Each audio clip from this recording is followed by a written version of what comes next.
White people who have deconstructed your racism, how did you realize? Like, what was your stepping stone that made you realize? What was it? Like, what? Because I don't get it. I don't get it. Because I'm trying to make people realize and it's not working. How did you realize? Like, what was your... By also experiencing racism. I'm Romanian, but I was raised in Italy for like 10 plus years, and racism is alive and well in Europe. I've seen the looks, I heard the comments, I have seen them change their mood or quickly switch subject when you approach. And the worst would be when they wouldn't realize that, you are something else than just Italian, and they would talk as if you're one of their own. There's a level of dehumanization at play here that just strips more and more away from you each day with each interaction that is like that. And I think once you have felt that, it's very hard to do it to someone else. And please don't get me wrong, like I love Italy and I still consider it basically my home country to a point. It's the first language I've ever studied, it's the first place I ever had friends. But I have to say that there was a clear difference between how I was treated and how my parents were treated. Have you ever heard of people use words like racism, bias, prejudice, and discrimination and wondered, are they not all the same? Well, what's up everybody? Welcome back to the channel. I hope you guys are doing amazing. Thank you so much for clicking on this episode. I really do appreciate your love and support on this channel. So I just happened to come across a video of this Black woman who posed a question to the white people, and her question was, white people who have deconstructed your racism, how did you realize it, or what was your stepping stone? And white people actually got to answer her. Well, you have to understand that racism isn't just about personal niceness. It's about undoing biases, confronting prejudice, refusing to participate in discrimination, and challenging systematic racism. So I want us to watch these videos together, guys, and I really love to know what your take or what your thoughts are on the comment section. And if you're actually a white person watching this, we would also want you to answer us on the comment section on the same question. So let's just dive right ahead and we'll come back with more comments. Every clip and every stitch that you'll be seeing on our today's episode, credits belongs to the original creators of these videos that you're seeing on your screens. So let us know what you think and we'll come back. I was born and raised in Arkansas, and my grandparents immigrated from Germany, and my cousin came over to visit in December of 2019, and he asked me about race relations in this country, and I didn't feel comfortable giving him an answer from a white woman's perspective. Thought about it, we're not far. I took him to the Civil Rights Museum in Memphis. Thought we'd be in there an hour. We were in there 6. And I go in every February, and every time I learn something more. That's what started it. Then the following May 25th, 2020, I watched someone take George Floyd's life on international television. And I heard what white people were saying about it. And I snapped. That was the moment that I realized I couldn't just be aware of what was going on. I couldn't just vote. I was going to have to physically get off my keister and make change, and I was going to have to be loud, and I am. I don't think I will have ever completely deconstructed, because internalized racism, I was brought up in it. I think it will always be there. I just have to learn. I have to acknowledge it. I have to listen. That's hard for us white women to listen. But I had to listen, and once you know better, you do better. And it was George Floyd. That's what snapped at me. You have a good night. White people who have deconstructed your racism, how did you realize? I will spend a lifetime deconstructing my racism, and the credit for that always has to go to Black and brown people who have expended a ton of time and energy creating resources, and indeed interpersonally with me, helping me to understand the impact and reality of systemic racism. In terms of me getting it up here, it's very much been due to a realization of how much in my life I have been able to hide my marginalizations. So I spent 20 years as a conservative Christian woman and was able to hide the fact that I am LGBTQ. I was able to not deal directly with some of the oppressions that come from being out. Now I have dropped a lot of the feminine masking that I did. I'm most often perceived as a cis man, which means that I sidestep a lot of the systemic misogyny that just is out and about socially. if I was black, I would never, ever be able to do that. So that's helped me to understand my privilege and to see the responsibility I have in using that privilege, because I always have it. On whatever situation I find myself in, I can always sidestep my marginalizations and lean into my whiteness should I want to. So I try to do that in the places where I can and where my voice will make a difference in challenging systemic racism.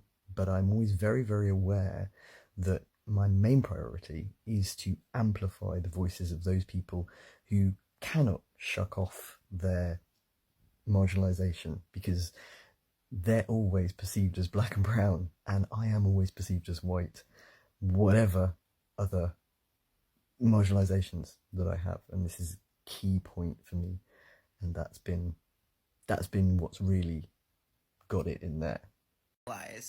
The ability to do that has a lot to do with the personality of whoever it is.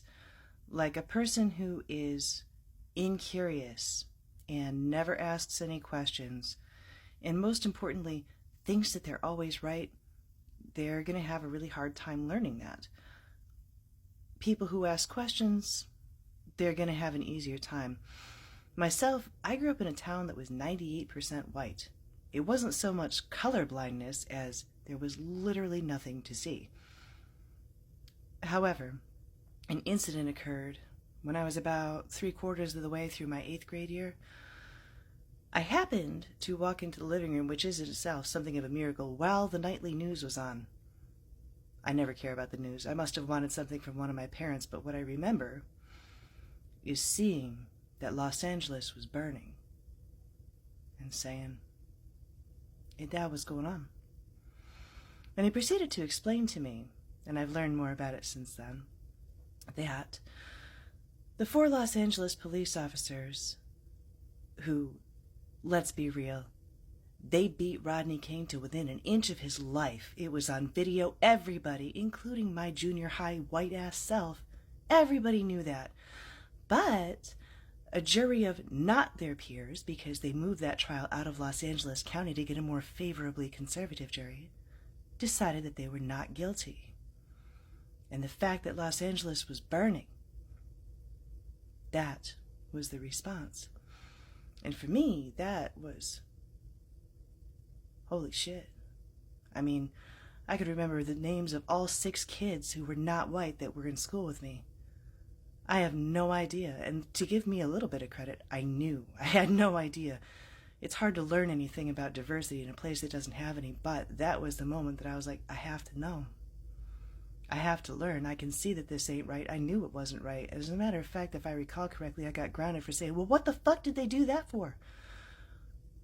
You know, that was it. But it's because I wanted to know. The injustice really pissed me off. I had to learn. I had to know. And where I was at the time, pre-internet, it was hard to learn. It's been easier now. The internet really does help with that. As for what to tell other people, man, I have no idea. Even as white as I am, white folks who don't want to hear it will not listen to me. No, that's not what's going on. And so the problems persist because they just don't want to see it. They are incurious. They get something out of keeping it that way. So I'm mixed, but I want to answer this question from the perspective of someone who is perceived as white by the majority of society, who grew up in a predominantly white area and whose family is majority white. What really wound up helping me was understanding the difference between bias, prejudice, and racism. Understanding that racism in and of itself can only be experienced by people who are within a marginalized community, that people who are white can experience prejudice and bias, but not necessarily racism, even though racism is a type of prejudice. understanding that the concept of white is a ever-changing definition that once did not include other people that might look a little bit more like them, because many people who were outside of this perceived whiteness once faced no Irish allowed, no Ukrainians allowed, no Italians allowed, no Spanish allowed, because they didn't fit within the original preconceived notions of whiteness, and that whiteness has not always been people's identity, and that white people also have prejudice towards other white people, and also understanding that whiteness really only exists as an antithesis to brown and black people. Hey, I'm not MAGA, don't scroll. So I've been thinking about this question all day, and I've got a few things for you. First and foremost, what I would say is that there's no such thing as being completely deconstructed, because we still live in a system based on racism. And as we live and exist and operate in a system of racism every day, it's going to take a daily effort and daily reflection to look at those systems, to look at ourselves, and stay on top of it. It is an ongoing, lifelong process.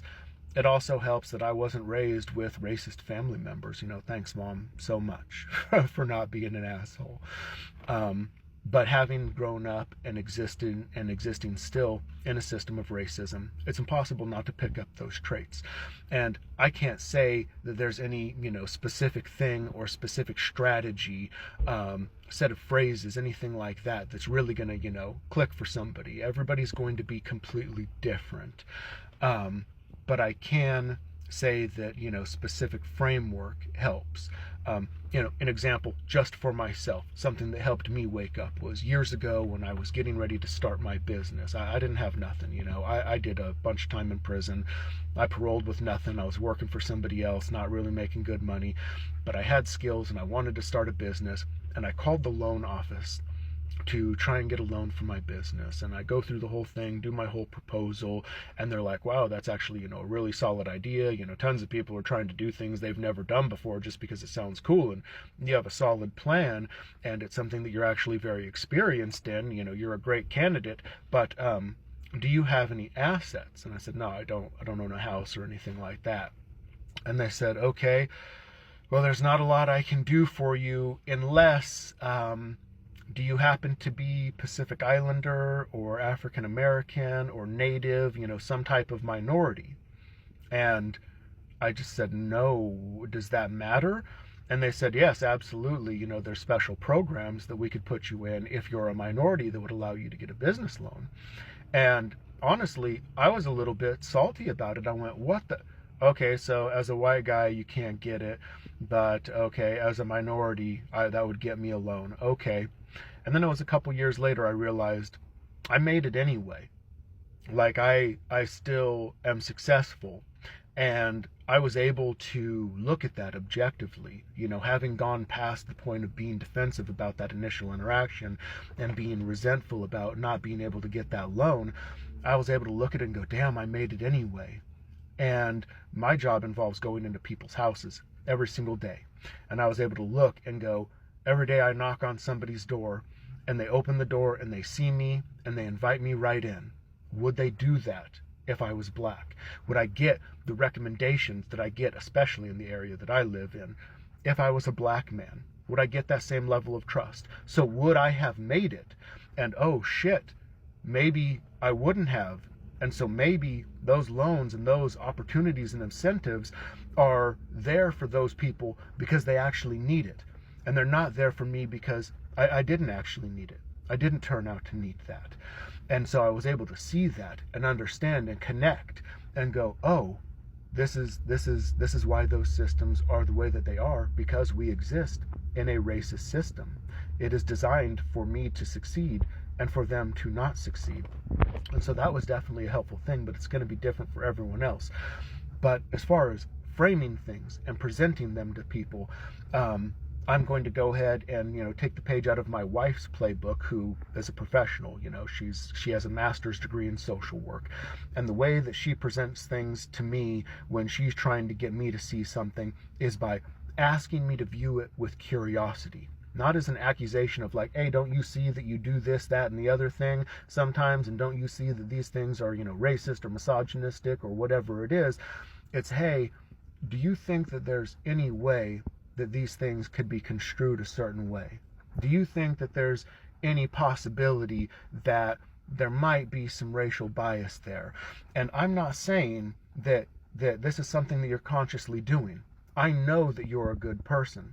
That's why I'm bringing this to you, is because you're a good person, because I know that you're interested in not doing harm. That's why I'm taking the time to tell you this in the first place, is because I like you, right? And because I think that you're a good person, not because I think that you're a bad person. And I need you to know and understand that if you admit to these things and say, yeah, maybe I do have some racist or misogynistic tendencies in me that I need to look at, I'm not going to look at you and think that you're a bad person for admitting that. I'm not going to go, aha, I knew the whole time you have racist tendencies, and now I'm not going to mess with you because of that.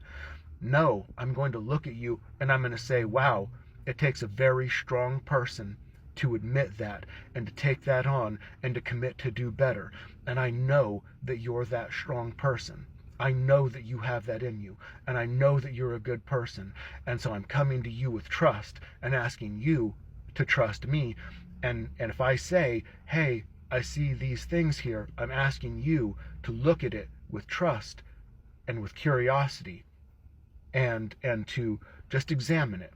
Just examine that, and to know that if you do say maybe there is some bias there, I'm not going to look at you as a bad person. I'm going to look at you as an incredibly strong person, because that is what strong people do, is they take responsibility and they change things for the betterment of the people around them. Well, guys, I just happened to come across this video and I was like, yeah, let me share it with you. And when I started the video, I talked about or said the terms of people when they hear bias, prejudice, discrimination, and racism. And I want us to understand like what this all means individually. So bias is simply a tendency or preference. Sometimes it's innocent, like preferring Pepsi over Coke. That is being biased. But when it's about people, bias can get harmful. And here is the thing. Bias is often unconscious. For example, research shows many hiring managers will unconsciously favor a resume with the name Emily over Lakeisha, even if the qualifications are identical.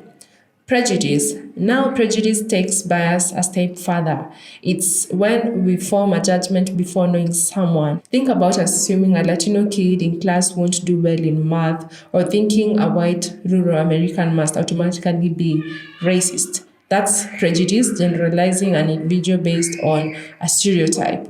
Discrimination. Discrimination is prejudice in action. Its behavior, it's when a landlord refuses to rent a black family, or when a job applicant is turned away because of their hijab.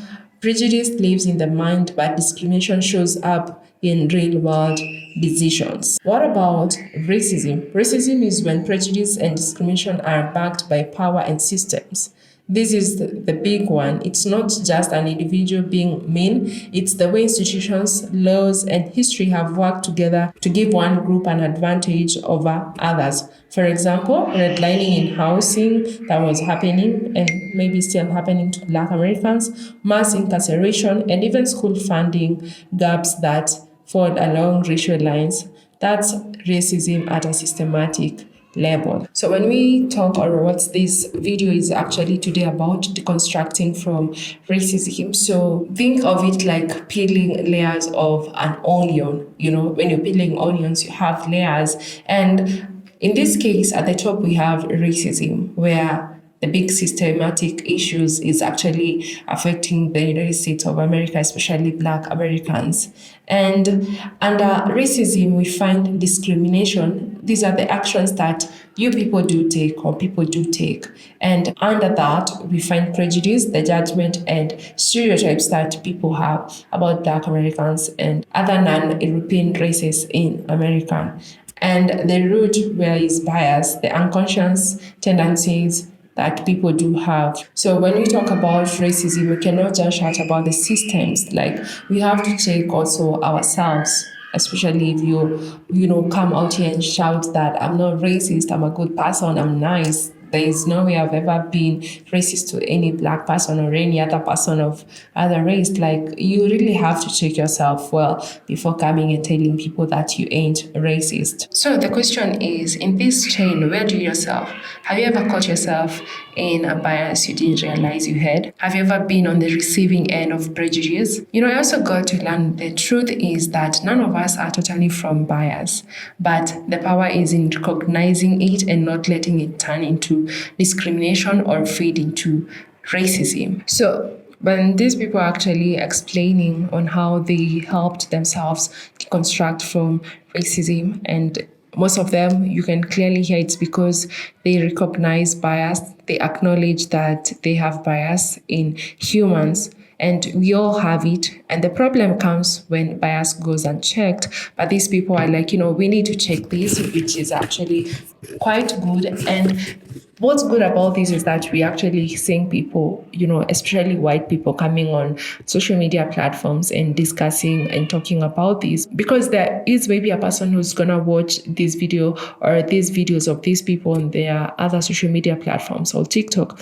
and they actually get to, realize and say, yeah, that's how I am, and I think I need to change. Because sometimes I think it's different when you hear things from people that look like you rather than, people that do not look like you keep on telling you. Like, most of them will not or don't get to actually relate. And this is actually, you find that most of them try to defend themselves and saying that, they're not racist just simply because they're married to a black woman. They're not racist just simply because their brother or their sister is married to a black fiancé, and actually got to experience this. And when I saw this topic, I was like, yeah, this is something good that I can actually talk or discuss here. So yeah, I experienced this with a friend of mine that was really supported me. And I was so surprised, because to them, they believe they're not racist just because they were my friend. They believe that they're not racist just because they're,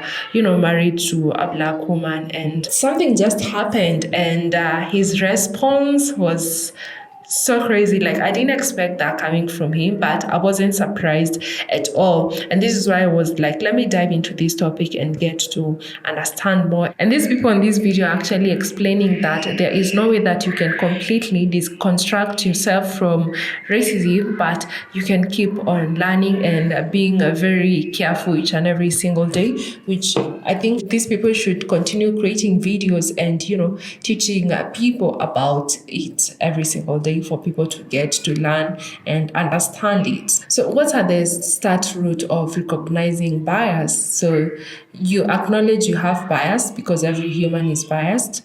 We all have it, and the problem comes when bias goes unchecked. But, you can actually check yourself if you're biased. Like, who do you automatically lock your car doors around? Like, there are people that you see around and you're like, no, I have to lock my doors. Or who do you assume is more professional based on looks or speech? Because people do that, And who do you picture when you think of a doctor, lawyer, or criminal?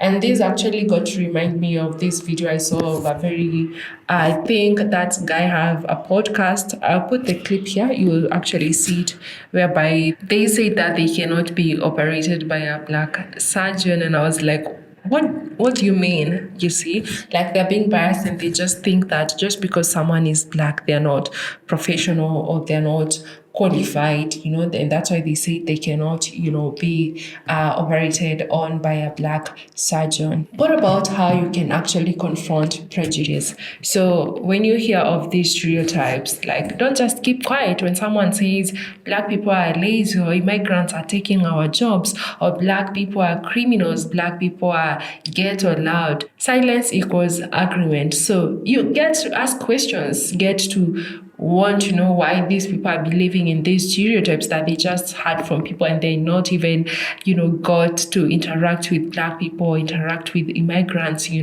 and get to teach them after, asking them, because so many of these people that just believe in these stereotypes are just ignorant, and they don't know anything about the people that they're stereotyping. They just talk of what they've seen on social media or what they hear other people say. You can also refuse to participate in discrimination by, get to see who gets invited to opportunity, who gets promoted, whose voice gets heard. These are things that actually problems that are facing so many in the United States of America. If you're not European American, like, you find people in hiring jobs, you find that just because of your skin color, you may not get a position, and someone who you're like even way overqualified than them, they get that position just because of that.